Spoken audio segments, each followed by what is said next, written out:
Greetings of the day, dear friends and students. As we are studying estimating and costing, we are going through first topic, that is nothing but fundamentals of estimating and costing.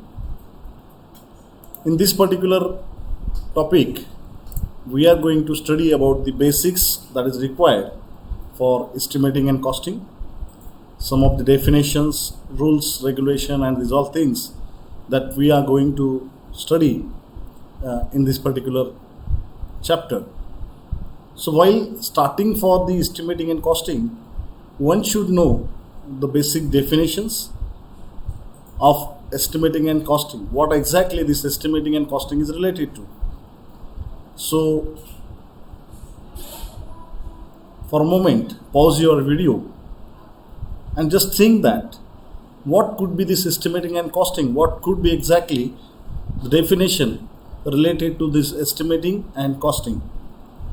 And once you collect the data, play your video. Yes, okay.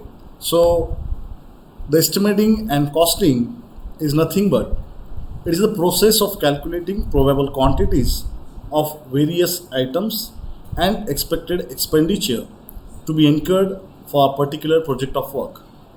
It means that whenever we are supposed to go for construction of any kind of the structure, we are concerned about two different things. That is nothing but the probable costing and the probable quantities of the item of work which is required for execution.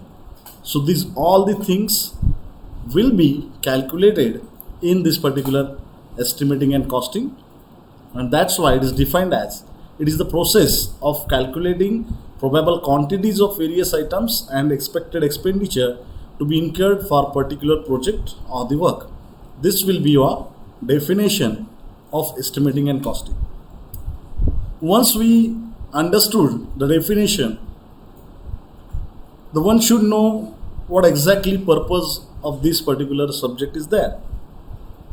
Means if we are calculating the quantities of various items and also calculating the expenditure, so what exactly purpose behind this? Why we should or why one should go for estimating and costing? So the purpose of this particular estimating and costing is nothing but to know the approximate cost of the proposed work. Means if you are supposed to go for construction of any kind of the structure, you first of all should understand what approximate cost will be required. Means, for example, if we are interested to understand, we can say that if I want to purchase a mobile, then what I am going to do is that I will first of all find out its approximate cost. Means how much will be the approximate cost of that product. So I will check, is it possible with that money to go for purchasing it or not. So likewise for a construction also, you should have the approximate cost of your proposed work to understand that is it you can go for work or not. So that will be the first one. The second one will be to obtain administrative approval and the technical sanctioning.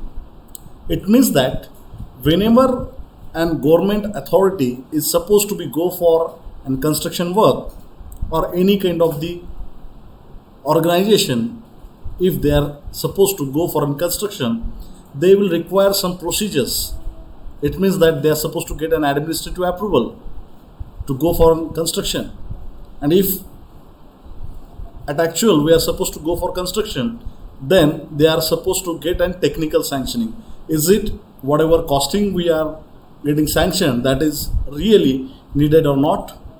Structural drawings or the planning whatever we have produced, that is it technically sound or not? That all these things are going to be checked in technical sanctioning. Then the third one is to know the requirements of the tools, plants and equipments. Obviously, when we are going for any kind of the construction work, the one should know what exactly tools, plants and equipments are required. because without that particular thing, no one can start the work efficiently. Then, to fix up the completion period, when we are starting any kind of project, we should know the exact completion period, or the probable time duration required for construction. It is only possible when you calculate the quantities of each and every item, because till when you are not calculating the quantities of the every item, you cannot finalize its time required. And that's why after calculating the quantities, we can fix up the completion period. Then next, to draw a construction schedule and program. When you are having a time duration and the quantities, you are also having some of the charts along with you, how that particular work can be executed, how the sequence of construction can be scheduled. So these all things means to draw up a construction schedule and program, the estimating costing is required. Then to invite a tenders. As I already told you that for an government contracts or for an organization, there a system of inviting tenders in which the all technical details of any kind of the construction work is being mentioned. And that's why for inviting the tenders, you will require to prepare estimating and costing of that particular project. Then the last one, to keep control over expenditure during construction valuation to know value of property. It means that when you are having exact quantities of every item and its cost, so you can keep in control at what time, what particular material is supposed to be buy. Suppose after 1 week I require a particular material, and I'm having an idea that within this week the rates of that particular items are going to be high. So what I can do is that I can purchase that particular material today itself, and by that I can keep control on the expenditure during the construction procedures. So these all are nothing but of the estimating and costing, or purpose of the estimating and costing. Now, administrative approval and technical sanctioning.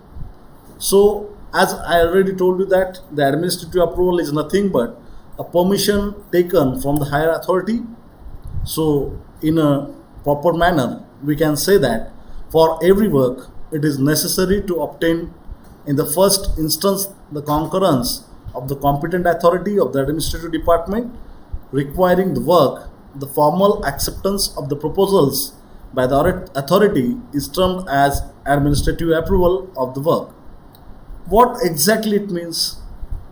It means that, for example, an Aurangabad railway station is supposed to be construct a building for a passenger waiting. So if Aurangabad station means the in charge of that particular station, if he is interested or planning to go for a construction of building, so he's not supposed to take a decision directly that I can start work. But what will be the procedure? First of all, he will prepare an approximate estimate and he will send to the competent authority, means the regional office. And over there, who is the responsible authority? That authority will check that is it whatever cost quoted by that particular authority is correct, is it funds are available, and is it is really needed. And on these all the things, that particular competent authority will give and sanctioning, and this particular sanctioning is called as administrative approval. So depends on the approximate estimate, the budgets available. On these particular conditions, the particular administrative approvals are being given. Then once, okay, so it is a duty of engineering department requiring the work by the administration to obtain the requisite approval to it. What does it mean exactly? It means that for getting an administrative approval, the engineering department of that concerned office is a responsible person who is supposed to get an administrative approval. It means that if you are interested to go for a construction, means as I already give you an example, that a railway department or railway station Aurangabad is supposed to construct a building. So directly the station in charge cannot go for demanding the construction of building, but what he is supposed to do, he is supposed to send a letter to its engineering department of railway, and then the competent engineer will do on working on that, and then they will get an approval for that particular work. An approximate estimate and such a preliminary plans are necessary to explain the proposals are submitted by an engineering department to the administration to obtain administrative approval to take up the work within the sanctioned amount. As I already told you that this approval is nothing but related to only availability of funds and checking the necessity of is it the construction is needed or not, and that's why the engineering department will prepare these approximate estimates, the required, the basic documentation for getting administrative approval, and after checking all the possibilities, the administration will give you the sanctioning for that particular concern work. After receiving the administrative approval, detailed drawings, design and the estimated cost, etc. are prepared by the engineering department and submitted to the administrative department for technical sanctioning. What procedure is there? The demand will be provided for the person or the department to whom any kind of the structure is required, to the engineering department of that concerned department. That engineering department will prepare an approximate estimate, some rough data for getting an administrative approval.